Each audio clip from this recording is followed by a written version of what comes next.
ప్రజల జీవితాలతో చెలగాడడం కరెక్ట్ కాదు.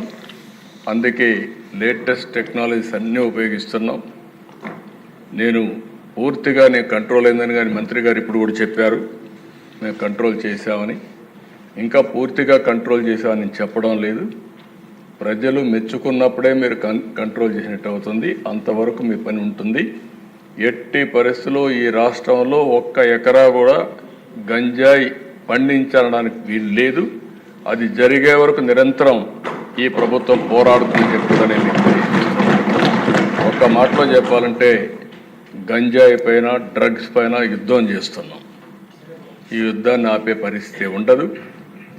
లేటెస్ట్ టెక్నాలజీస్ ఉపయోగిస్తాం, సెటిలైట్ ఉపయోగిస్తాం, డ్రోన్స్ ఉపయోగిస్తాం, ఇంకా ఎక్కడెక్కడ ఏజెన్సీస్ని పెట్టాలంటే అన్నీ కూడా పెడతాం. అవన్నీ పెట్టి పూర్తిగా బార్డర్లో కూడా మన రాష్ట్రానికి రాకుండా కూడా చెక్ చేసి యంత్రాంగాన్ని కూడా క్రియేట్ చేసుకుంటామని చెప్పి కూడా నేను మీకు తెలియజేస్తున్నా.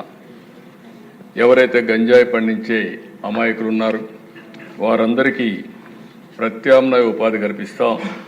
వారిని కూడా రిక్వెస్ట్ చేస్తున్నాం, మీరు ఎక్కడ కూడా గంజాయి పండించద్దని కూడా వారందరికీ చెప్తున్నాను.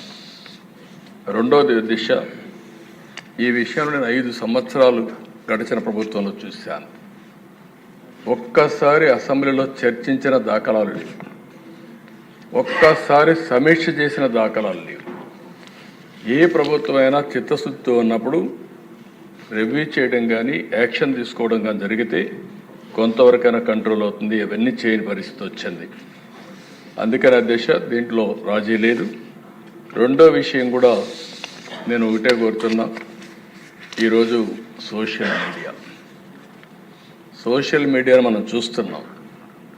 విచ్చలవిడితనం వచ్చింది, క్యారెక్టర్ అసాసినేషన్ జరిగే పరిస్థితి వస్తుంది, ఆడబిడ్డలు తలెత్తుకొని తిరగలేని పరిస్థితి వస్తూ ఉంది. ఇది మంచి సాంప్రదాయం కాదు.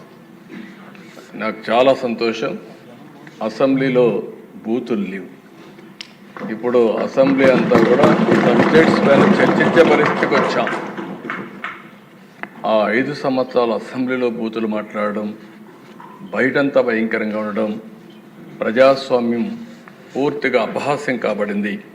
అలాంటి అన్ని పోయే పరిస్థితికి వచ్చాయి. ఈరోజు మళ్ళీ రాష్ట్రంలో ఒకటే విజ్ఞప్తి చేస్తున్నాం, ఎవరైనా సరే ఆడబిడ్డల పైన అత్యాచారాలు చేసి తప్పించుకోవాలంటే ఈ ప్రభుత్వంలో వీలు కాదు. అదే చివరి రోజు అవుతుందని మరొకసారి హెచ్చరిస్తున్నాను, చాలా కఠినంగా చెప్తున్నా. ఇంకా కొంతమంది అక్కడక్కడ చూస్తున్నాను, ఆకతాయిలు ఉన్నారు, ఇష్టానుసారంగా ప్రవర్తిస్తున్నారు. వారందరికీ కూడా ఒక మెసేజ్ పోవాల్సిన అవసరం ఉంది. నేను ఒకప్పుడు ఒక మెసేజ్ ఇచ్చాను, ఈ రాష్ట్రంలో లా అండ్ ఆర్డర్ మెయింటైన్ చేయాలి, తీవ్రవాద సమస్య పరిష్కారం కావాలి, మత విద్వేషాలు లేని రాష్ట్రంగా మత సామరస్యాన్ని పెంచాలి. ముఠా నాయకులందరినీ ఒకటే మెసేజ్ ఇచ్చాను, తరతరాలుగా మీరు ముఠాలకు పాటుపడుతున్నారు, కుటుంబాలు